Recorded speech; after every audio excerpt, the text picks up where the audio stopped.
Hey guys, welcome back. Obviously, we're going to be continuing on watching the second half of Steinsgate the movie, Load Region of Deja Vu. So yeah, that's basically it. Where we left off, we just saw Kurisu finish the time leap machine, and now she's going to be leaping back through time to about the day before Okabe disappeared in the laundromat, right? So, anyways, let's just finish up the movie here. Alrighty, starting at this point in 3, 2, 1, play.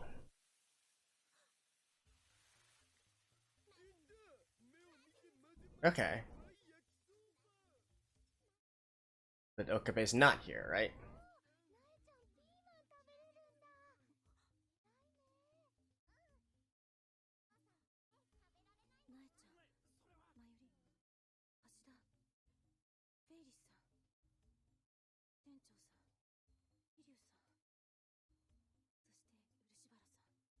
Alright. All accounted for. Wait, what? He's there?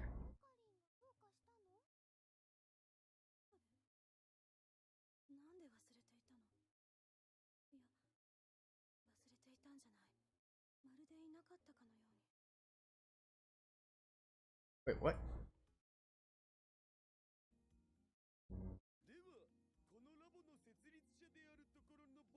Wow. Okay.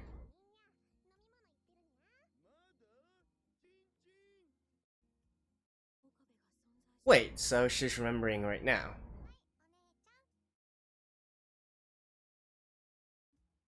But that's beer, right?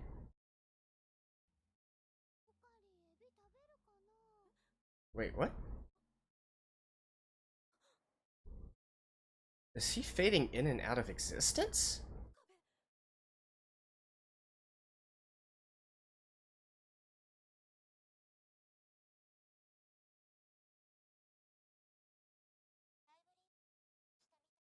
Okay.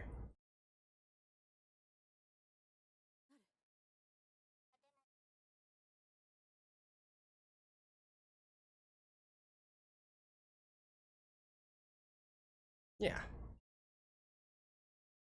It's Suzuha.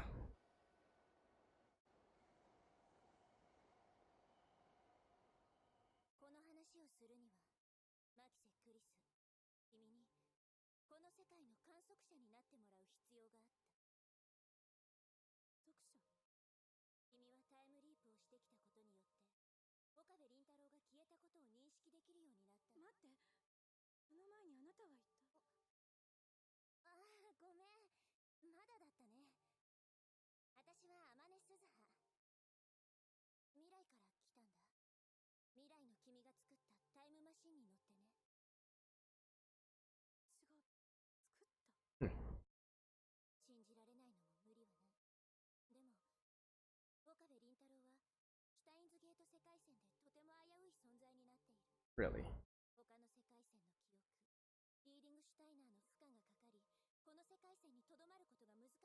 But why this one in particular?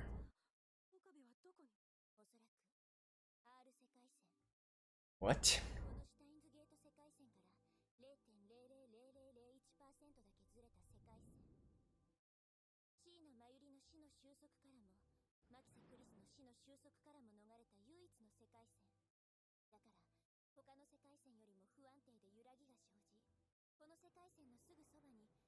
Okay.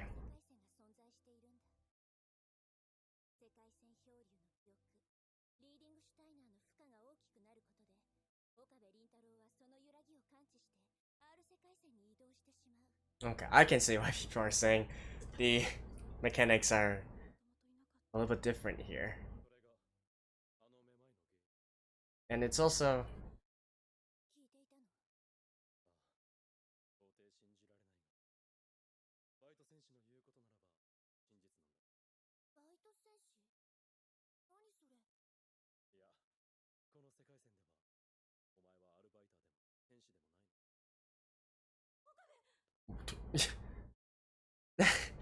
Okay, this is kind of ridiculous.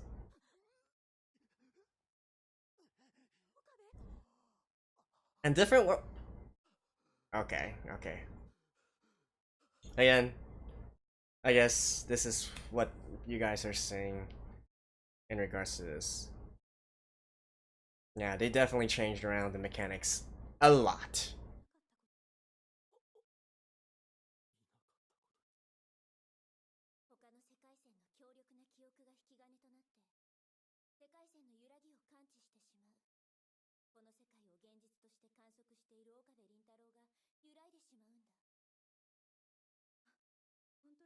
But how do you know to come back in time to... Well, okay, I guess Kirisu could.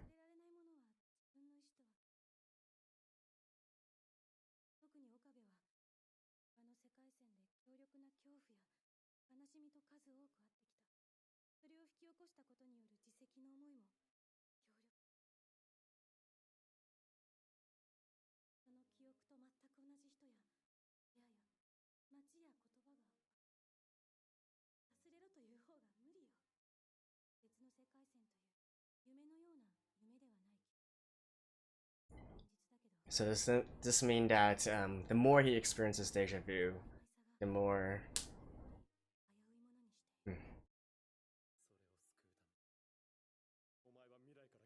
Again, it's completely changing the mechanics of the original anime, but actually I would...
I'm actually kind of curious, like, in canon, how many times has Okabe actually traveled back in time?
死なない。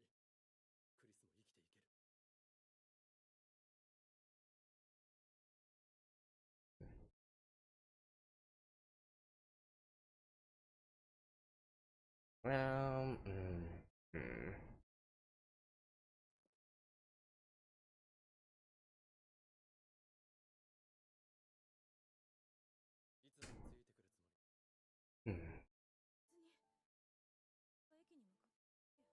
いつでもついてくるつもり。別に駅に向かって。ホテルはこっちじゃないだろう。用があるの。どこに？じゃあ、血の買って。I guess an alternative way to do this would be to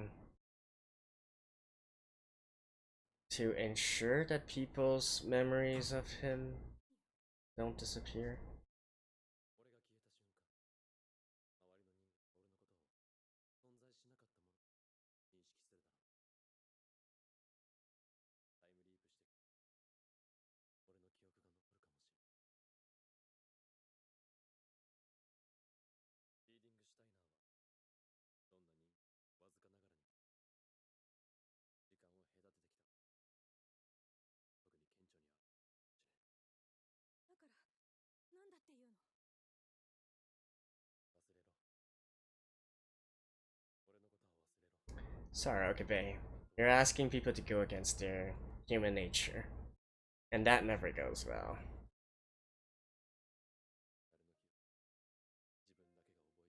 誰の記憶、自分だけが覚えているという苦しい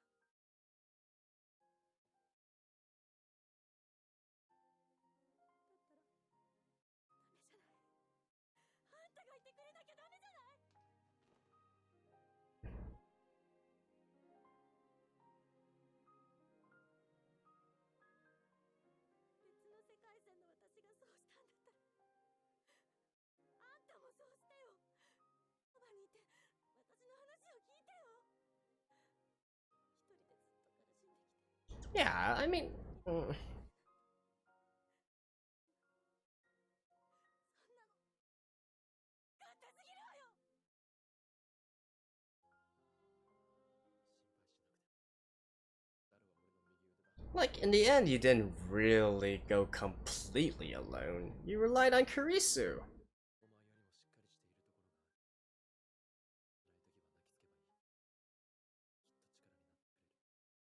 いるところがある。辛い時は泣きつけばいい。きっと力になってくれる。デイビスもルカ子も助けてくれる。心配は。私が言いたいのはそういうことじゃなくて。 That's even more cruel and unfair, if I'm being perfectly honest. But anyways, yay!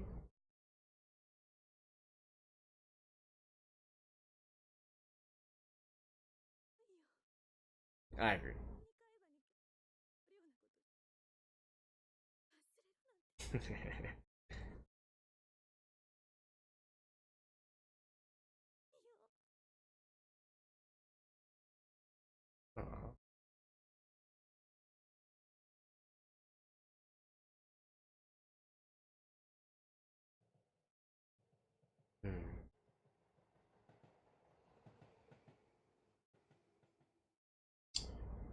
それっきり岡部はもう連絡をよこさなかった。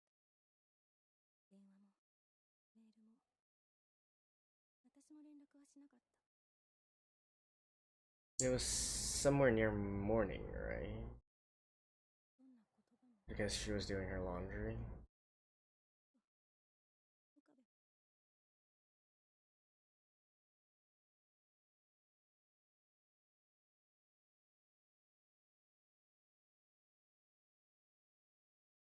By the way, since the timely machine was already completed,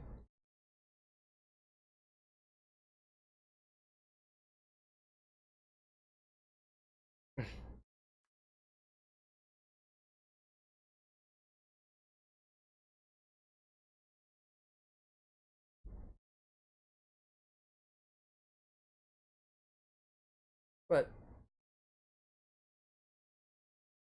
バカ。どうして？どうしてよ。これじゃ私がバカみたいじゃない。わけのわからないこと言われて、振り回されて、好きとか言われて、なぜかあんたが忘れられなくて、これじゃ、このままじゃ。おかりん、これ、ドクターだよね。is she gonna barge in and see? Come on, there's no reason for me to listen to you.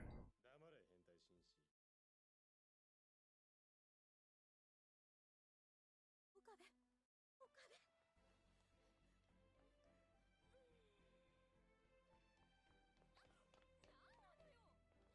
忘れることなんてできるわけない。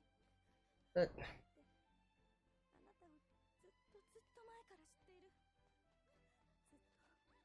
ずっと前から思ってる。これからもずっと。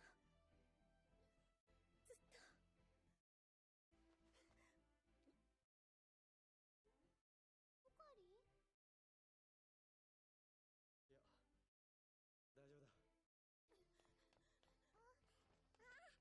丈夫だ。お姉ちゃん。岡部。クリス。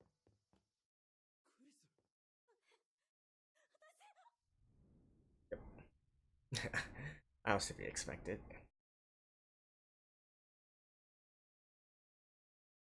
リスちゃん？どうしたん？あいつ？あの人よ。今、そこにいた。だから誰が？だから、ほら、あの人よ。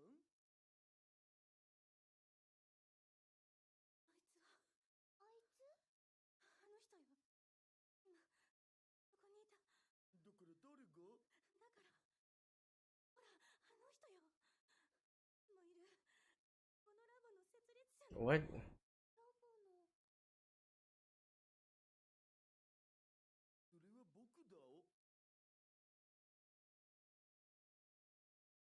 It's around 10:36, and now you're. あよ。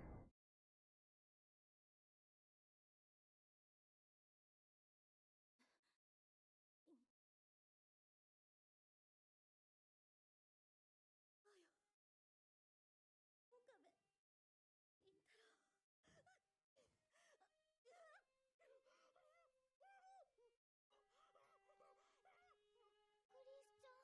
インタロウ。クリスちゃん、どうしたの？痴漢にでもあったん？ You're gonna be like, why am I crying? But if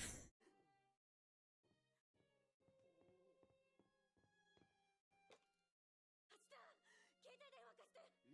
なんで？いいから！それからすぐにセルにハッキングをかけて！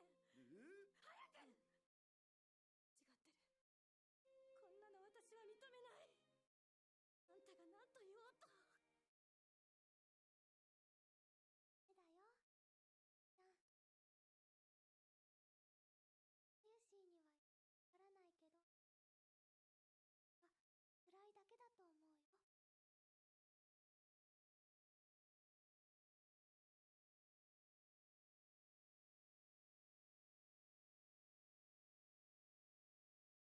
私はそこで決心した。あんたの願いを受け入れようと。時間を操り、過去を操ること。あんたが必死で守ってくれたこの世界を現実として受け入れ、あんたとの思い出も岡部倫太郎の名も忘れ。 really? 先のわからない未来に向かって。それがあんたの願いなのだから。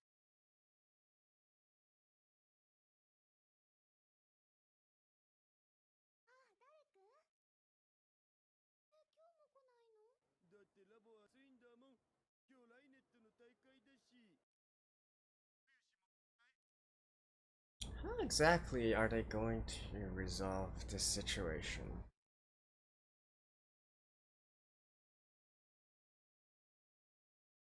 I was thinking, if more people gain their memories of Okabe, will that, I don't know, stabilize his presence in a sense?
Oh, to rent his.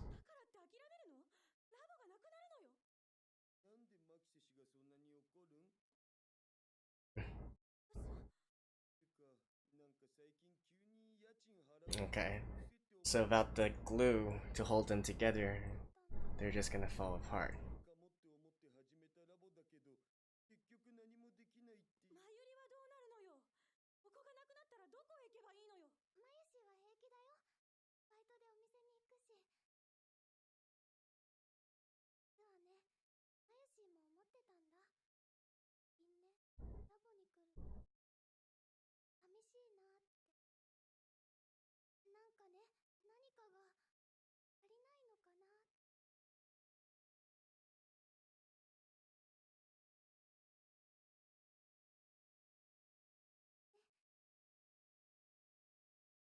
Okay. So yeah, I'm still. Hmm.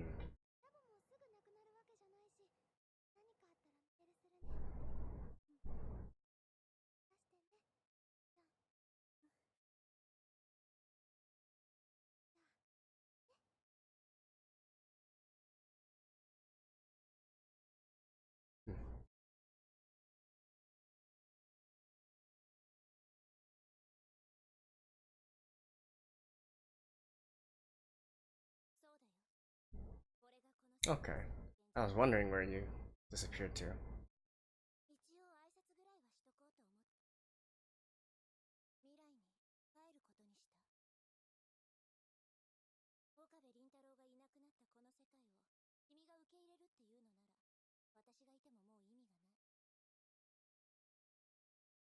That can't possibly be true though, because if that was the case, you wouldn't even come back in the first place.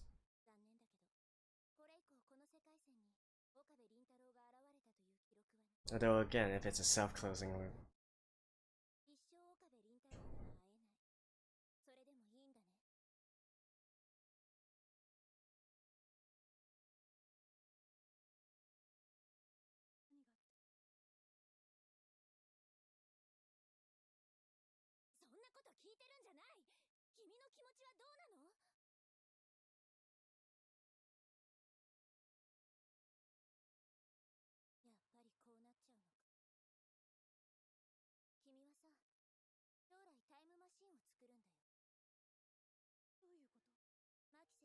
Yeah.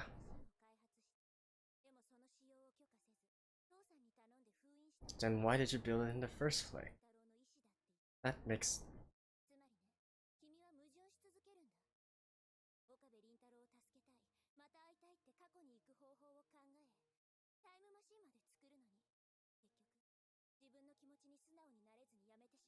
Okay.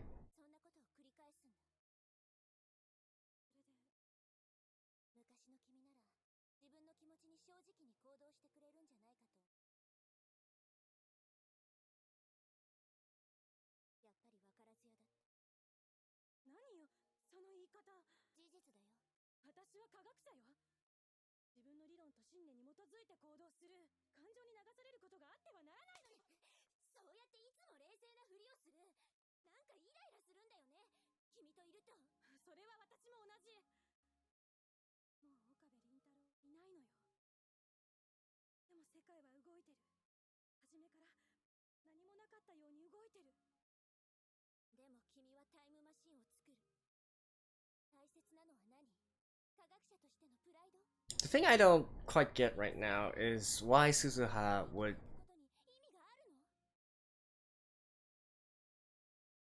be so determined to bring back Okabe if potentially in this timeline she's never met him. タイムマシン行くよ。本当に可能なんでしょうね。未来の君は可能だと言っていた。確かに過去改変をしたら Unless she has memories also of... Eh...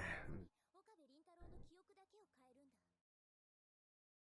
岡部倫太郎はこのシュタインズゲート世界線を現実の世界として認識できずにいる。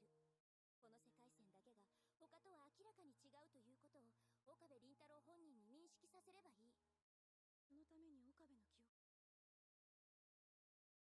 そう。他の世界線にはない強烈な記憶を一つだけ植え付ける。そうすればこの世界線が他の世界線とは明らかに違うものとして岡部倫太郎の脳にインプットされ、リーディングシュタイナーの過負荷状態から解放される。確かに理論上は合っている。さすがは未来の私ね。そこまで分かっているのに過去に行こうとはしなかったけど。そっちに座って。それは科学者の良心よ。むしろ褒めるべきところ。ナルシスト。失礼ね。そんなんじゃないわ。I like how, even though world lines change, these two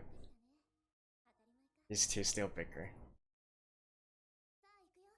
何年に行く？決まってないの？それは君の方がよく知ってるはずだよ。岡部倫太郎の脳に強力な記憶を植え付ける。2010? 2005年。根拠は？前にマユリから聞いた。強力な記憶は強力な出来事に。2005? 分かった。君を信じるよ。行くよ。かなりの G だから覚悟してね。 Was that when Mayuri's grandmother passed away? I can't remember what 2005 is right now. Like, what happened then? あとは君次第。携帯はないから連絡取るときは。待って、私次第ってどうすればいいのよ。目的は言ったよね。でも方法はわからない。どうすれば岡部倫太郎に強い記憶を植え付けられるか。それは君の方がわかるはずだって。未来の私が？マユリの住所は手に入ったけど、世界線から消えている岡部の住所はこの家の近くのはずだけど。 After he disappeared from this world line? But... どうやって話す？Oh, okay, okay, never mind. I get it, I get it. 一つの過去改変は別の何かに必ず影響を及ぼす。自分の都合のいいように改変されることなど決してない。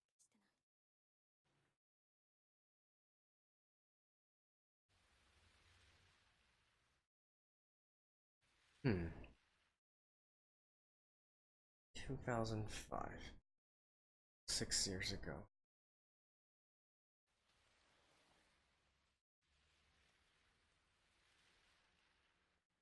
岡部、岡部、岡部、待って、話がある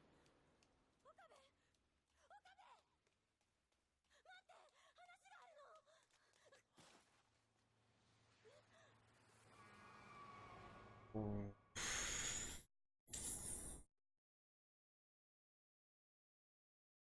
Are you shitting me right now? 大丈夫。世界は収束する。死ぬこと。丈夫。心配なんかしなくて。ね、泣いちゃうのよ。だとして。たらまた、阿部が車にひかれるのかなって。He's probably gonna get killed by something else. 起きるのかもしれない。 That is... が干渉すれば、そういうことが簡単に起こり得る。それでも、あの時代の岡部倫太郎が死ぬことはない。さあ、分かってる？岡部が絶対に死なないってことは。それは同時に絶対に助けることができないことも意味するんだって。でも未来の君は、彼はずっとたった一人でこんな無力感を味わってきたのよ。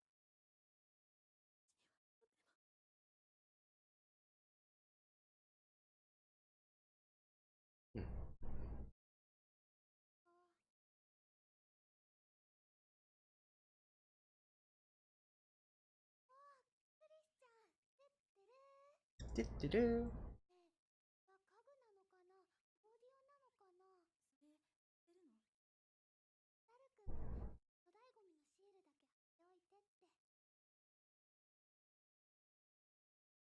なんか寂しいね。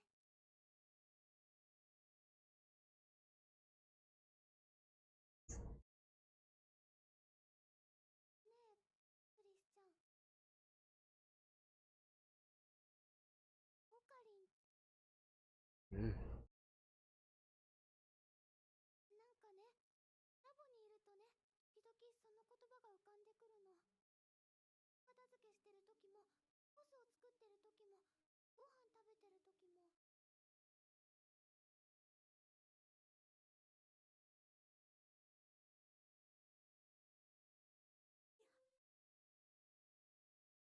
クリスち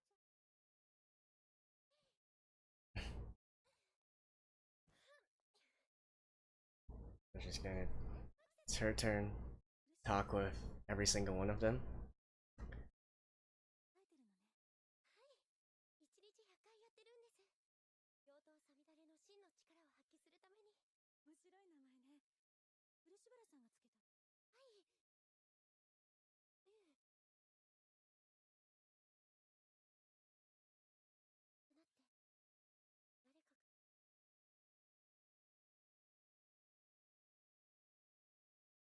ウイルスにゃん。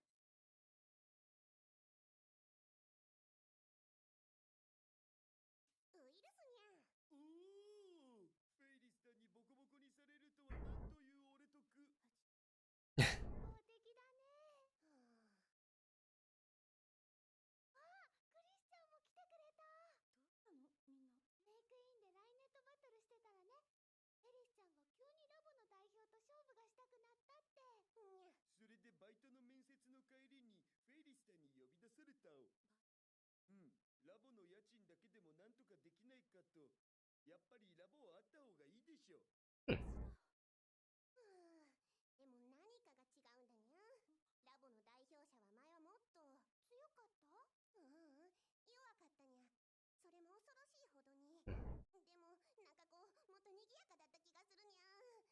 はっはっ違うにゃ。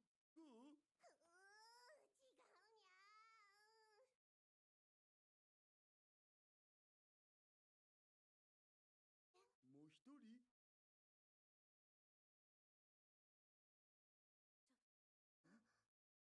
やっぱりそうなのよ。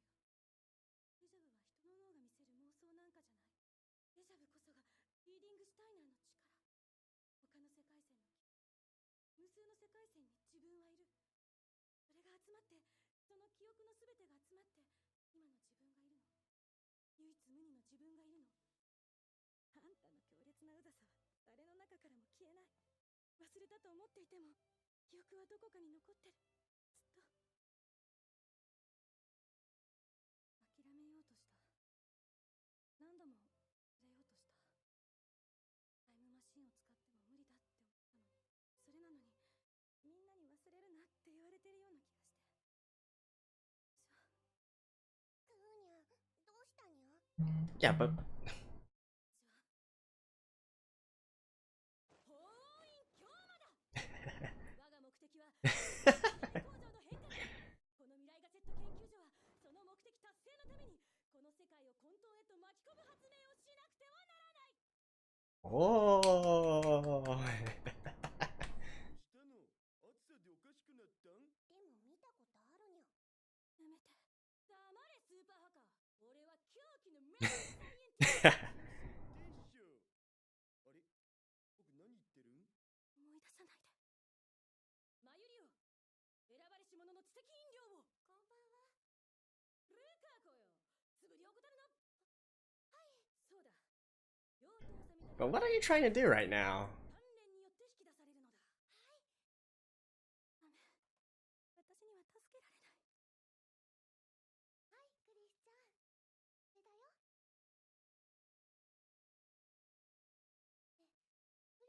法王院京馬じゃないよ。法王院京馬は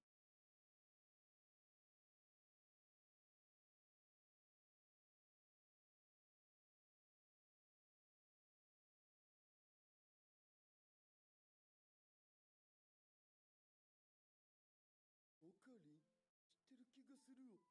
この辺まで出かかってるわけだが。オカリン、京馬のことにゃ。あ、京馬さん。オカリン。誰かわからないけど、なんかね、の名前を言うととっても心が温かくなる。 Yeah, so どうしてかな。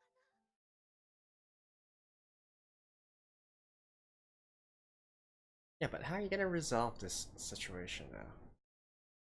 So okay, they do remember him now. 自分以外の何かを、大切な何かを見つめてる。あんたが私たちを観測してくれたように。 So たとえこの世界にあんたがいなくても、ここに痕跡がなくても、人の思いは世界線を超える。でも、前と同じように、もうすぐ岡部はここを通る。ここまで来ているのに、どうすればいいか。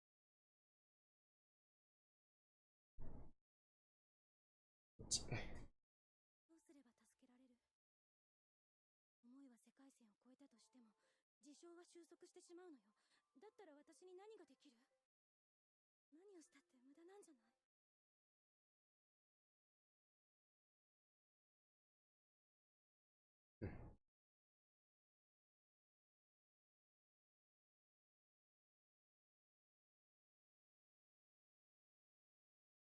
私、岡部のこと何も知らない。私にあるのは断片だけ。この世界線でのわずかな記憶と、デジャブという別の世界線の記憶だけ。Mマシンも過去改変も以前の私なら絶対に認めなかった。そうまでして守りたいものなんてなかったから。それがやっと見つかったんじゃないの。私、まだあいつに自分の気持ちを何も伝えてない。旅にいつも意地を張って、つまらないことばかりして、本当に言いたかったことを何も伝えられなかった。 yeah, I have no idea what she's going to do. 子供の頃からそう。いつだって一人で何でもできるつもり。周囲に壁を作って、助けなんかいらないって。嫌な子供。他に嫌われるのも当然よね。でもね、本当はね、誰かに声をかけて欲しかった。他に誰もいなくても、自分だけはお前を見てるって欲しかった。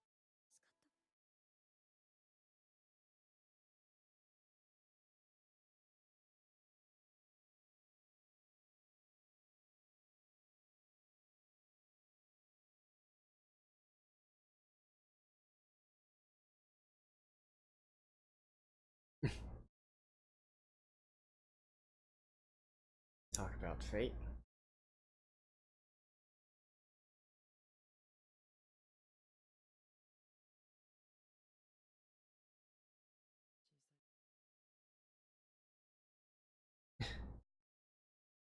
Okay. So she turned up to be the one.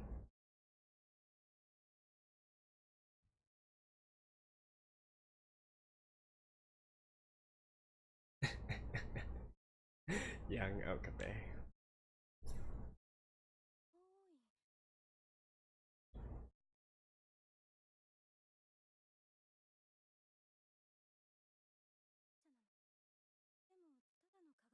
Is this how he got his Hyoin Kyoma personality?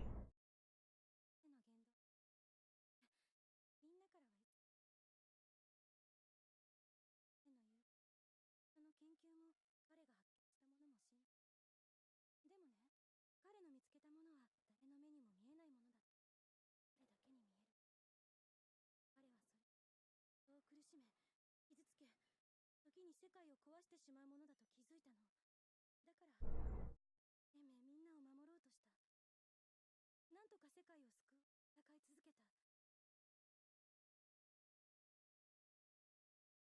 な人すべてをした。でも、そのことを知る人は誰もいないの。サイエンティストはずっとみんなにされ続けたの。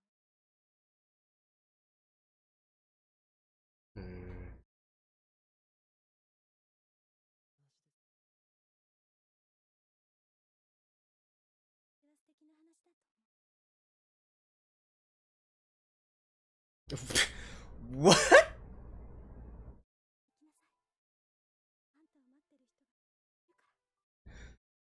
What?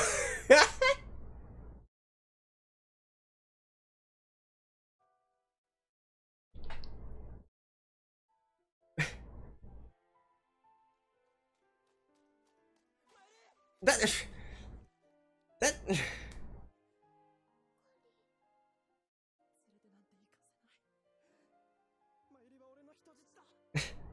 人体実験の生贄なんだ。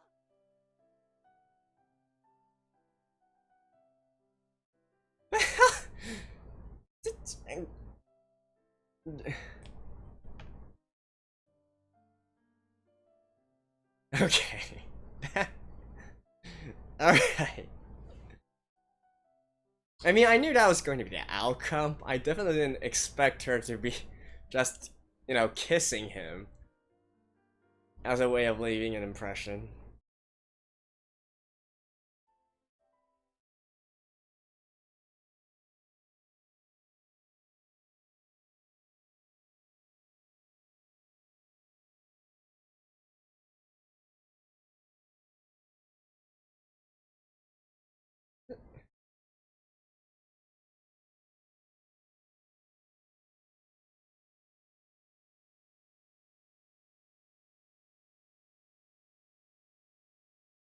Hmm? Oh, so this he was actually...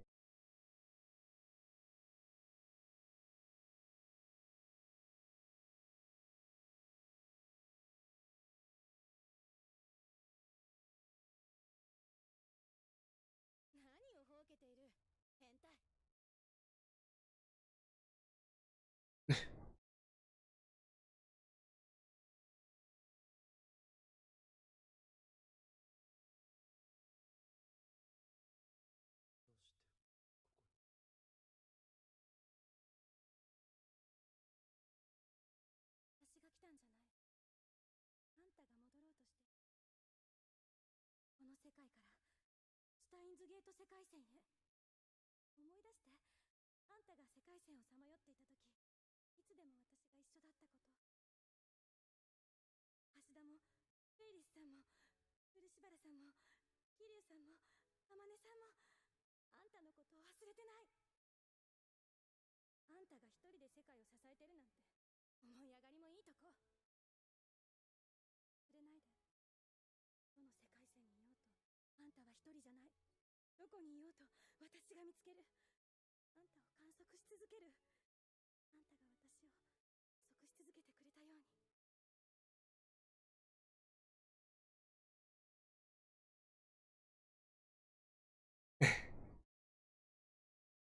I mean, it's true, you know.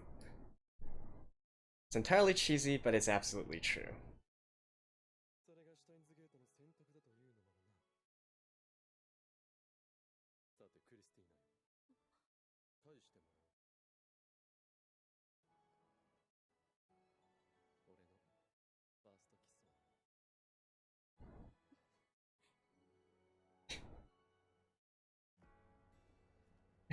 What? Oh my god. This movie. Okay, obviously we'll look at this as well. Then again, muting it for him.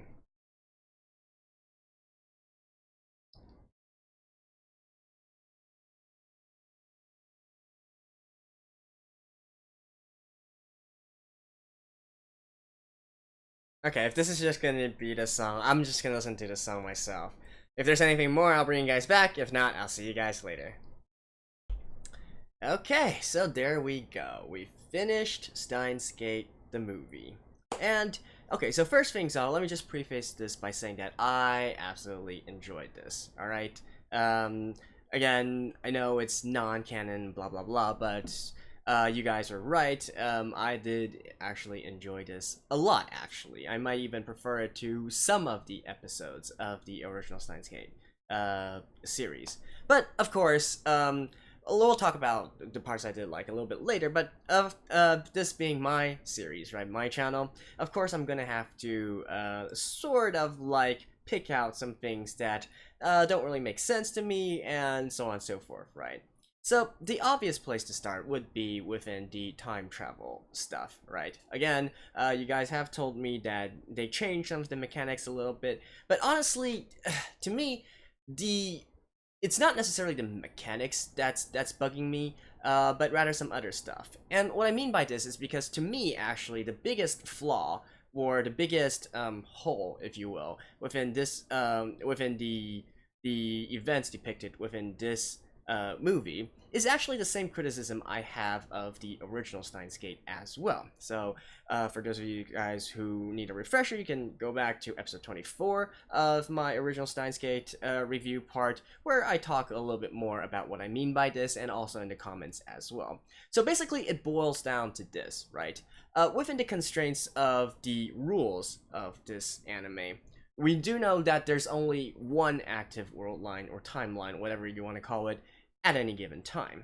Now, the problem with the original Steinsgate was that even though in the end they tried to make it so, okay, so you go for a loop and then you experience all the events and whatnot, the problem is you cannot simultaneously have both the beta and the alpha world lines active at the same time. You choose one or the other. You can't arbitrarily say, okay, so in a certain period of time, this world will completely shift to the beta world line, and then from some arbitrary point of time, it'll shift back to the alpha timeline. It doesn't work that way. You need to not only consider the okabe that we are following, but also the past and the future as well. You can't simultaneously have a future okabe in the alpha timeline, whilst at the same time still having an okabe in the beta timeline in the past doing something, right? That doesn't work, and that's one of the things that I really feel like, so far I haven't found. Well, there is a way to completely alleviate this kind of situation, which I'll talk about a little bit later. But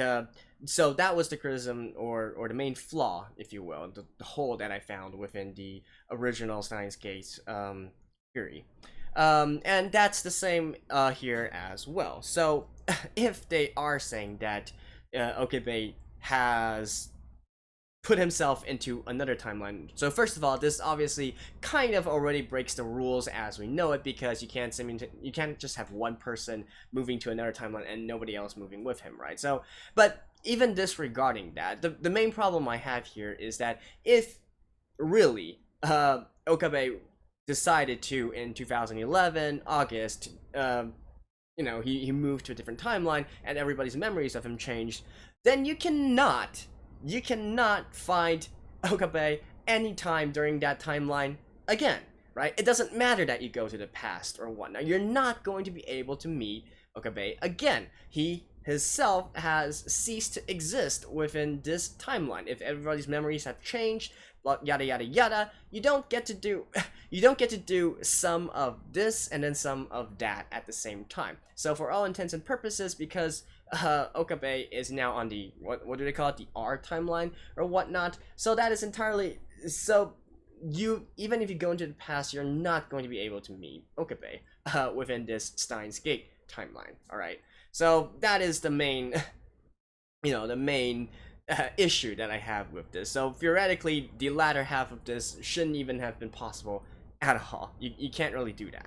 So the way to circumvent this kind of issue would be to, if you say, so like I said, the main problem here is that you're not able to simultaneously have 2 or 3 or whatever multiple timelines active at the same time in the way that they do it, right? It's not a multiverse where all timelines exist at the same time and there are multiple infinite copies of you and all the others in various different situations, right? This anime is not going for that kind of work. So the only way for this to actually be able to have simultaneous different timelines active simultaneously would be if we abstract it with another layer of time on top. So the timeline that we're actually talking about here isn't timeline in a strict sense. There's actually an overall timeline that's looping through all these alpha, beta, whatever you want to call it, all the convergence numbers timelines. Think of it as sort of like I don't know, like a cable, right? Like an Ethernet cable or a telephone cable or whatnot. You got the thick plastic wrapping around at the outer part, right? But if you break it open and you look at the wires inside, there's lots and lots of different wires. So that would represent all the different timelines, as we know, as the characters know it here. But it's still going through the same, going through the same linear progression with the entire outer casing of it. So if it was in that kind of case, if we abstract another layer of time on top of all these different timelines, then it would be possible to have multiple timelines active at the same time. However, this runs into another problem, which is that this abstract layer of time is actually sort of predetermined, right? So we then get into the same problem of predeterminism, which some people don't want to acknowledge or face, or they don't like this kind of theory or whatnot. So it's really a pick your poison kind of situation, right? So that is the main problem, the main gripe that I would have in regards to the logic of the time travel, both in this movie and also in the original Steins Gate as well. That being said, the way I think of it is, with the way that they decided to solve the entire situation, they absolutely could have done this without even having the premise of Okabe going into a different timeline, right? Like you could have easily just said that he would be stuck in limbo or something. Although to me that would still be kind of weird, because I'm having a hard time envisioning why the fact that Okabe has these different memories within him would actually cause him to disappear, right? The entire time I was kind of thinking, okay, so and the anime itself is also trying to put a lot of use a lot of the terminology and whatnot with the uncertainty principle with Schrodinger's cat, if you will. But again, it doesn't. Even though I'm definitely not an expert in this field, it doesn't work this way with the way that the anime is trying to portray it. So I feel like they could have accomplished the exact same thing if, like, okay, let's scratch that stuck in limbo kind of idea. What if, say, the entire thing just stemmed from, okay, Okabe not being able to discern what was reality and what was memories from other world lines anymore, right? Maybe he was driven crazy, he was driven mad by all these different memories within him. Maybe it eventually accumulated him into, becoming crazy, becoming mad, maybe eventually have an accident happening where Okabe killed himself, maybe inadvertently, maybe he ran in front of a moving truck or something, right? And then we have this whole story where they need to go back in time and then find a way to, to stabilize Okabe's memories so that he knows what is true and what is not true. At least in regards to this world line, right? We could have easily had the same second half outcome, and it would entirely make logical sense as well in terms of the actual, the actual setting, right? So, just a thought. Now, again, I'm not saying that this is the best idea to do it, I'm just saying it's a logical idea. Sometimes, for a movie, you want to make it so it's exciting, getting to different timelines, especially in terms of Steins Gate, because it's always going to be a time travel focused story and whatnot. I can see why they wanted to do this, but I feel like if you really wanted to make logical sense, you could have gone another way. With that said, however, I do one very good thing I would say that came out of this kind of setting is that we could get the entire ending sequence, right? The entire part starting with Okabe, being in this R timeline where he's the only one there, essentially. And, even during that scene, I was wondering how they were eventually going to transition it into bring him back to the current Steinsgate world line and whatnot. And they absolutely did that perfectly. I love the way that they transitioned, with their dialogue and whatnot, with the background music, with the piano, the violin, and, the people gradually appearing and whatnot.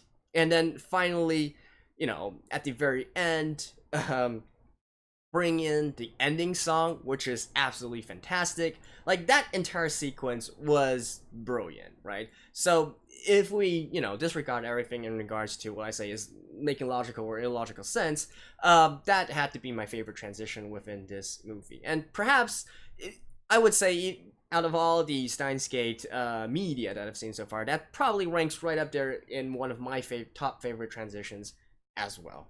Right, that entire sequence, absolutely beautiful. And also, to give props to the writers, I did really like the idea of using déjà vu, this kind of thing that we know and experience, and trying to, match it within the universe, within the mechanics that they've built, and trying to say that, okay, yeah, so when you experience déjà vu, it's because you're having some lingering memories from some other world lines. I thought that was a great idea, right? That was a great idea to implement it like that. And ultimately, they didn't really go far with, this kind of, like, there's not really much I can say in regards to this. In some other more innovative ideas that they did or whatnot, but I did like the entire concept of this. That was also quite fun and quite interesting as well.